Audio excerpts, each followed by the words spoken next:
ये सीधा सीधा व्यापार की बात हुई। लेकिन हर डील अपने साथ संभावनाओं का एक नया अध्याय लेकर आती है। अमेरिका ईरान की संभावित डील का असर वैश्विक होगा तो बंगाल की राजनीति में हुई नई डील का एक दूरगामी परिणाम आने वाला है, क्योंकि बंगाल की राजनीति में जिस नई डील की घोषणा हुई, उस डील के बाद जो परिणाम सामने आने वाले हैं वो पहले कभी नहीं हुआ। क्या है? टीएमसी के 20 बागी सांसदों का एक गुट अपनी पार्टी में एक ऐसी पार्टी में विलय करने वाला है जिस पार्टी के कुल सदस्य 1000 से भी कम है। जिस पार्टी ने अब तक के पूरे अपने इतिहास में हर चुनाव में मिला दिया जाए तो कुल वोट हासिल किए 897। वो पार्टी जिसके पास कुल 897 वोट मिले, जिसके 1000 से कम सदस्य हैं, अब अचानक लोकसभा की 5वीं सबसे बड़ी पार्टी बनने वाली है।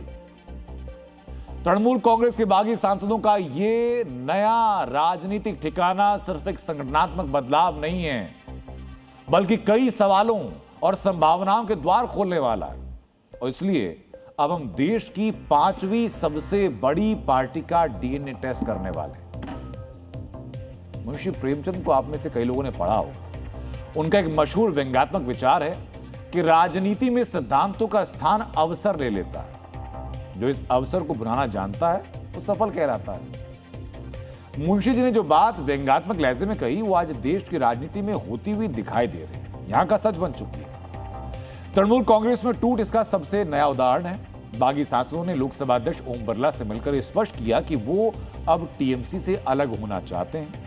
वो टीएमसी से अलग होकर nationalist citizens party of India में शामिल होना चाहते हैं, जो कि संविधान की 10वीं अनुसूची के पैराग्राफ 4 के तहत टीएमसी से अलग होने के लिए 2/3 मतलब 28 में से 19 सांसदों का समर्थन होना चाहिए। और बागी गुट ने 20 सांसदों की सूची सौंपी।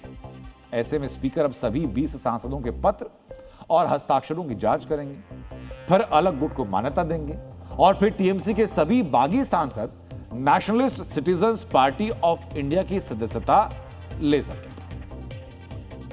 हालांकि टीएमसी के महासचिव अभिषेक बनर्जी स्पीकर को चिट्ठी लिखकर आग्रह कर चुके हैं कि बागियों को मान्यता ना दी जाए। तृणमूल कांग्रेस बागी गुट के फैसले को चुनौती दे सकता है, मामला सुप्रीम कोर्ट तक जा सकता है, लेकिन टीएमसी के बागी तय कर चुके कि वो एनसीपीआई में शामिल होंगे। हमारा जो नाराजगी है वो उन्हें बताए, अलग से बैठने का मांग की और हम लोग कहा कि हम मर्ज कर रहे हैं। हम जो एआईटीसी के हैं ये पार्टी हम मर्ज कर रहे हैं नेशनलिस्ट सिटीजन्स पार्टी। मित्रों, आप में से बहुत से लोगों ने पहली बार nationalist citizens party of India का नाम सुना होगा। हालांकि ये चुनाव आयोग में पंजीकृत है, पश्चिम बंगाल त्रिपुरा में चुनाव लड़ चुकी है, लेकिन पहचान बहुत सीमित है। अभी 2023 में nationalist citizens party of India चुनाव आयोग में रजिस्टर हुई। 7 किरणों वाला पेन निब इस पार्टी का चुनाव चिन्ह। हावड़ा के सांकराइल में एक हाटगाचा गांव, उसी गांव में इस पार्टी का ऑफिस है। पार्टी की शुरुआत उत्तिया कुंडू, शिवली कुंडू, सैकत दास और सुदाम जेट्टी ने की। उत्तिया कुंडू और शिवली कुंडू दोनों पति पत्नी हैं।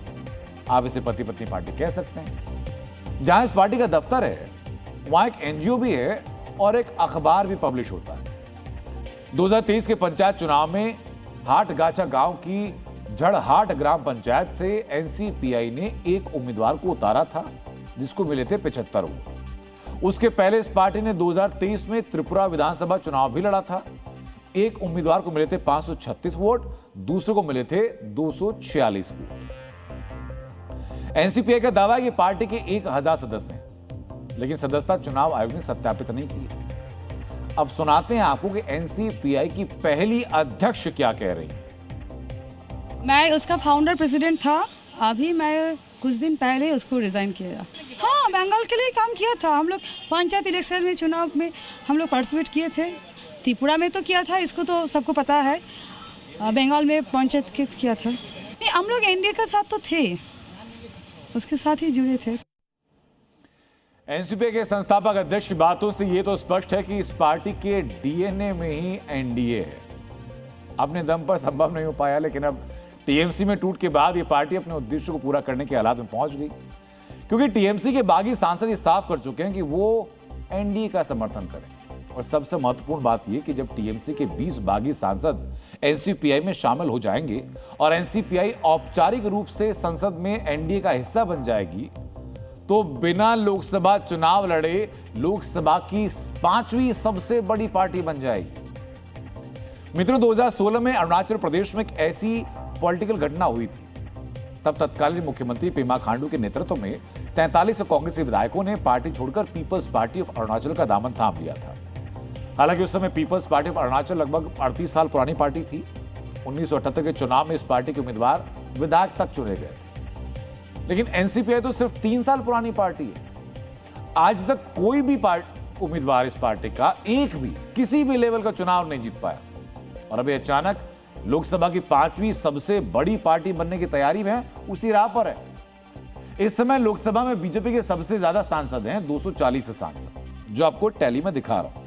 इसके बाद है कांग्रेस के 98, फिर सपा के 37, डीएमके के 22 ये सांसद हैं। अब टीएमसी के बागी सांसद एनसीपीआई में विलय करेंगे तो 20 सांसदों के साथ एनसीपीआई जिस साइन के पास मैं खड़ा हूं, ये 5वीं सबसे बड़ी पार्टी बन जाएगी लोकसभा की। और सुनिए जरा कि एनडीए में बीजेपी के बाद एनसीपीआई के ही सबसे ज्यादा 20 सांसद होंगे। इसके बाद टीडीपी के 16 और जेडीयू के 12 सांसद। अब सोचिए जरा कि देश की राजनीति में इससे ज्यादा विलक्षण उदाहरण कहां मिलेगा कि जिस पार्टी ने आज तक कभी संसदीय चुनाव लड़ा नहीं, प्रधान तक के चुनाव में कितने वोट आए बता चुका हूं, वही एनसीपीआई अब संसद की 5वीं सबसे बड़ी पार्टी बनने जा रही है। जिस पार्टी की कुल आमदनी 1,13,000 रुपए है, अब राष्ट्रीय स्तर की पार्टी बनने वाली है।